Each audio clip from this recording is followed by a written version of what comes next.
A Venyige utcai BV intézet a Fővárosi Büntetés Végrehajtási Intézet 3-as számú objektuma, hivatalosan egyébként a Maglódi út 24 szám alatt található Budapesten, Kőbányán.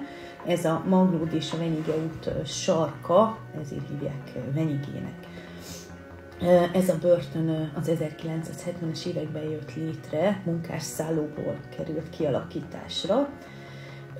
1999-ben nyerte el egyébként a végleges formáját, és a börtön mellett az őrök részére egy szálló is működik.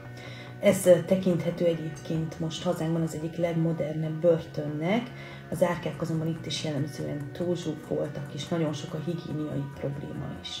Mivel itt az épületnek egy jelentős része egyébként az utcára néz, a Maglódi út felé, és itt az ablakból ugye rá is lehet látni a cellákból. A megalakulása óta állandó problémája a börtönnek az, hogy a fogva tartottak gyakran kiabálás útján kommunikálnak az utca túloldalán lévő rokonaikkal, hozzátartozóikkal.